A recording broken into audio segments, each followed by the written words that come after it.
नमस्कार दोस्तों, आज हम कक्षा 9वीं की गणित का पाठ संख्या पद्धति भाग 1 पढ़ने वाले हैं। आज की इस वीडियो में हम पढ़ेंगे संख्या पद्धति का परिचय, परिमेय संख्याएं, अपरिमेय संख्याएं।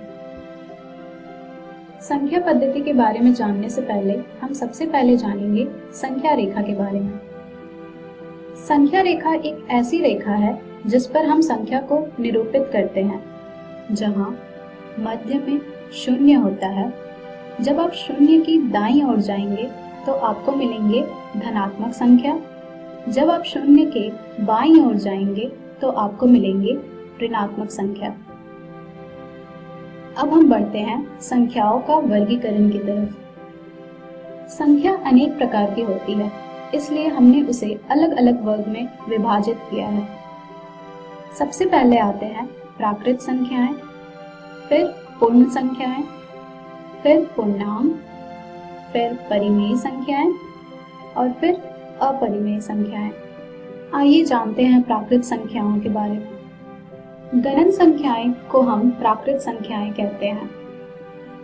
1 से शुरू होकर अनंत तक की सभी संख्याओं को हम प्राकृत संख्याएं कहते हैं, जैसे 1, 2, 3, 4, 5 इत्यादि। प्राकृत संख्या के संग्रह को हम प्रतीक n से प्रकट करते हैं। अब हम बढ़ते हैं पूर्ण संख्याएं की तरफ। प्राकृत संख्याएं शून्य के साथ मिलकर पूर्ण संख्याओं का संग्रह बनाती है।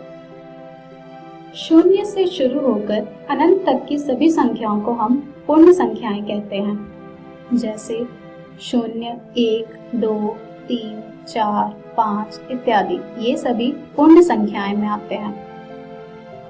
पूर्ण संख्या के संग्रह को हम प्रतीक W से प्रकट करते हैं।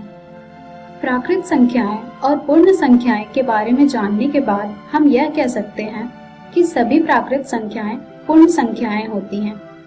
अब हम बढ़ते हैं पूर्णांक की तरफ। स्क्रीन पर आप जो संख्याएं देख रहे हैं वो सभी ऋणात्मक संख्याएं हैं। संख्या रेखा पर शून्य जो ना धनात्मक न ऋणात्मक केवल पूर्णांक है। शून्य की दाईं ओर जो संख्या है उन्हें हम धनात्मक पूर्णांक कहते हैं।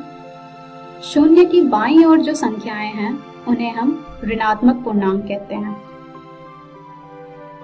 पूर्ण संख्याएं ऋणात्मक संख्याओं के साथ मिलकर संख्याओं का एक संग्रह बनाती है, जिसे हम पूर्णांक कहते हैं। पूर्णांक को हम प्रतीक Z से प्रकट करते हैं। अब हम बढ़ते हैं परिमेय संख्याएं की तरफ। स्क्रीन पर आप जो संख्याएं देख रहे हैं वो या तो प्राकृत संख्याएं हैं या पूर्ण संख्याएं या पूर्णांक हैं। पर कुछ संख्याएं ऐसी भी होती हैं, जैसे 1/3, 5/6 इत्यादि। ऐसी संख्याओं को हम क्या कहते हैं? इन संख्याओं को हम परिमेय संख्याएं कहते हैं। परिमेय संख्याओं को हम इस प्रकार परिभाषित करते हैं। संख्या r को परिमेय संख्या कहा जाता है यदि इसे p/q के रूप में लिखा जा सकता हो, जहां p और q पूर्णांक हैं और q 0 के बराबर नहीं है। परिमेय संख्या के संग्रह को हम प्रतीक q से प्रकट करते हैं। आइए कुछ उदाहरण देखते हैं। 1/2, 3/4, घटा 2005/2006, घटा 12/13, घटा 30, घटा 25 इत्यादि। आप सोच रहे होंगे कि घटा 30, घटा 25 ये तो पूर्णांक है, फिर ये परिमेय संख्या कैसे हुई?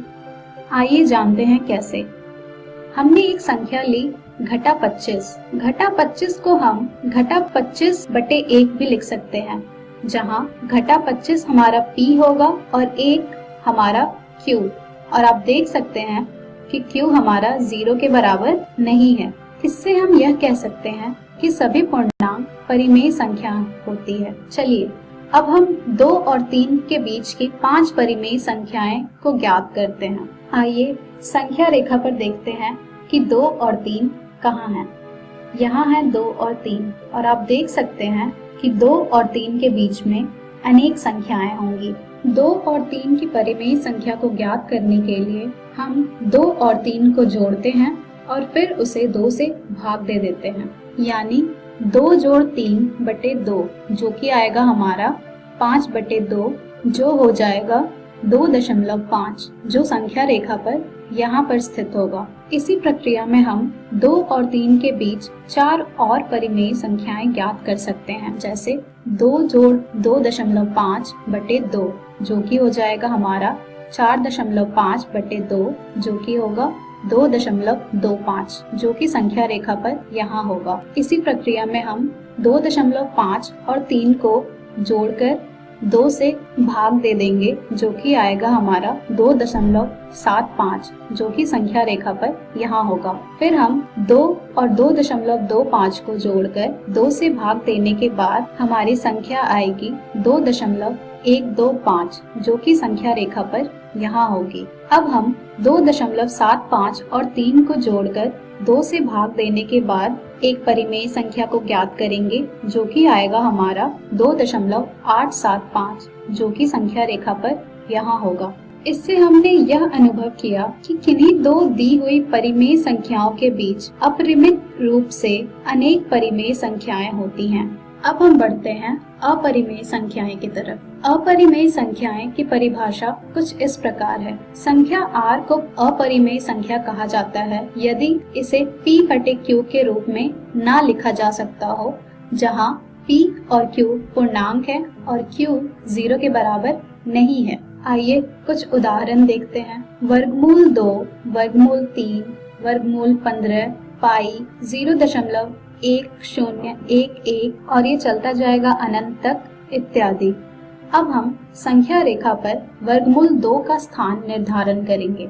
सबसे पहले हम एक संख्या रेखा बनाएंगे जिस पर हम एक समकोण त्रिभुज बनाएंगे जिसका आधार होगा एक मात्रक और लंब होगी एक मात्रक। हमने यहाँ 0 और 1 को बिंदु O और बिंदु A लिया है जो कि होंगे हमारे एक मात्रक। अब हम बिंदु A पर एक लंब बनाएंगे जो कि होगा हमारा एक मात्रक जिसे हमने बिंदु B लिया है। अब हम बिंदु O और बिंदु B को जोड़ देंगे जिससे हमें मिल जाएगा एक समकोण त्रिभुज। तब हम पाइथागोरस प्रमेय द्वारा OB की लंबाई ज्ञात कर सकते हैं जो कि होगा वर्गमूल OA का वर्ग जोड़ AB का वर्ग, जहां OA है हमारा एक मात्रक और AB है हमारा एक मात्रक, जिससे हमारा OB हो जाएगा वर्गमूल 2।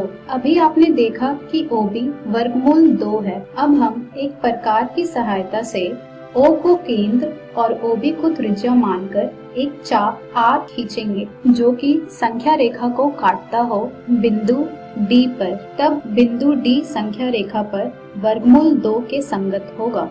आज के इस वीडियो में हमने सीखा परिमेय संख्याएं, अपरिमेय संख्याएं। हम हमारी अगली वीडियो में जानेंगे वास्तविक संख्याएं और उनके दशमलव प्रसार, संख्या रेखा पर वास्तविक संख्याओं का निरूपण। धन्यवाद।